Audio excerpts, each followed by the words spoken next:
I'm Barry Bailey. I want to tell you how much I appreciate getting to visit with you like this. And before I get into the idea today I want to talk about, I'm going to discuss with you the life of Jesus. But before I do that, I want to tell you, I want to do things about myself. Joanne and I have been married for 61 years. We have 2 children, our son Barry Kay, our daughter Janice, and her husband Roger, and we have 3 grandchildren, Wesley, Allison, and Stephanie. And like you, my family means everything to me.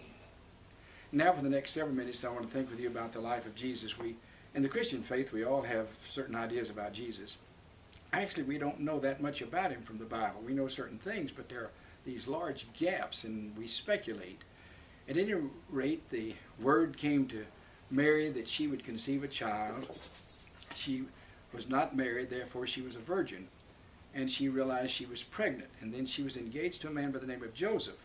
And Joseph found out she was pregnant, so he decided he didn't want to marry her, or at least he was reluctant. And then word came to him that he should marry her, that she was still a virgin, that this was going to be an unusual birth, however you want to interpret it. They become married. As she develops in her pregnancy, the edict goes out that you have to go to the land of your birth, your country, the city, in order to be counted. This was a census. So Joseph and Mary, suppose she rode a donkey, that's the way it's pictured, they go to Bethlehem where Joseph had grown up. Now this is so interesting. When you take the Old Testament, the Hebrew Bible, they use the idea that the Messiah, the Anointed One, will be of the house and lineage of David. That's very clear. That's very important.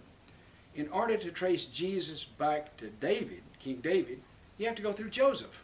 If Joseph is not his earthly father, that doesn't connect, which is just one of those little interesting things. Well, anyway, they go to Bethlehem. The baby's born. There's no place for them to stay, so they stay in a stable. And then this insight is just kind of dropped in there. He was wrapped in swaddling clothes. You know what that really meant? They didn't have any money. That's the way poor people took care of their children. This is a normal, simple kind of birth with a young couple without any money. And then we read where angels sang, the shepherds are notified, there's a star in the east, all of this. I don't think that happened at all. I think Jesus was born of Joseph and Mary the same way you were born of your parents. That's it. But he lived such a life that when you look back upon it, now there's a real difference. You begin to think, you know, when he was born, angels should have sung. There should have been some kind of a star. That's far more significant. Not before he lived his life. Surely you know if all of this happened before, then they're not going to be surprised at what Jesus might accomplish. No, he outlived us. He taught in such a marvelous way these unbelievable ideas that are so necessary also that we'll never outlive. And at the end when you reflect, you think, you know, when he was born, something really unusual should have happened. And then this edict really went out that all the boy babies 2 years and younger were going to be killed. Did you know that's amazing how that sort of thing happens today? This group of people in the polygamy unit here in Texas right now, they get rid of the teenage boys. The men want to keep the young girls for themselves, so they, and you've seen it on television probably, they evict these teenage boys that are undereducated. They're just out on the street. And they do it under the guise of being religious. The fear of having these young men have these girls and take them away from this polygamy movement. Look what sick things you can do under the guise of being religious. That doesn't condemn our religion. It just ought to tell us how easy it is to slip from something that is good to something that is bad. So Joseph and Mary and Jesus, according to the story, they flee into Egypt. Do you realize if that story is factual, Jesus didn't have contemporaries, little boys, males? They were killed. Wouldn't that have an effect upon you? I mean, you come back home and you're the only one your age. Think of the guilt that lays upon you. I mean, they were told by an angel to flee. They get saved, but the rest of them get wiped out.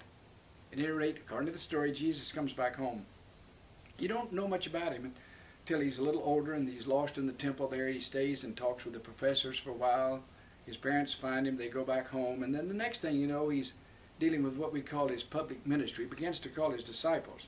I can tell you very quickly, you would not want Jesus to be the head of your personnel committee. The group he brought together, they're kind of like we are. They're egotistical, they're jealous, they're flawed, they're people. But they're not what you think of as saints. Of course not. They were his disciples that worked with him. And then Jesus went about teaching.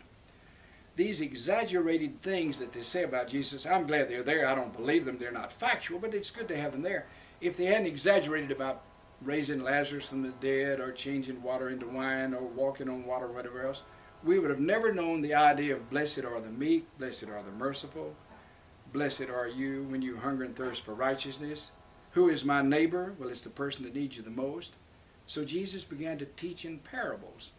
And then word got out about his miracles. I don't believe in miracles. I believe we live in a mysterious world. That's better than a miracle.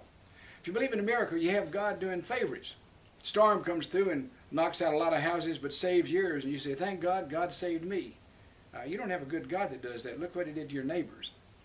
God doesn't control the weather. Jesus didn't perform miracles in the sense of dealing with external. We think of a miracle as being something out there. I think the miraculous is what changes in people.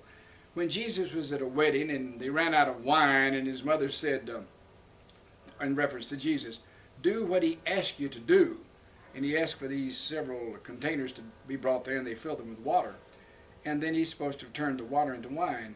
I don't think that's what happened at all. I think Jesus changed the attitude of the people.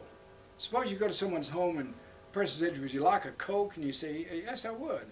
He comes back and says, I'm sorry, I don't have any Cokes. I've just run out.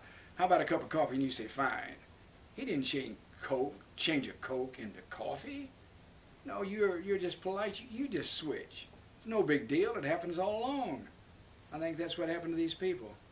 It takes far more awareness to change people than to change things. And if you change things, that's just a one-time event. What if he had changed water into wine? Do you think wine's more essential to our existence than water? There are people around the world dying by the untold thousands because they don't have water. I don't know of anybody perishing because of the lack of wine. Water's the substance. You're making wine more important than water. That's perfectly silly. No, he didn't change the substance, changed the people. And then feeding the 5,000. This is a great story. A lot's made out of the fact that God, through Jesus, just performs miracles with substance. They are there, and 5,000 people, how are they going to feed them? And a young boy comes up, and he has a few fish and a little bread, and offers it to Jesus, and he blesses it, and he multiplies it and feeds everybody. That's the miracle. Take one fish and feed everybody, 3 fish, whatever. All that isn't what happened. One little kid came up with his lunch and gave it to Jesus, and other people, they had some food there too. Do you think only one person brought food?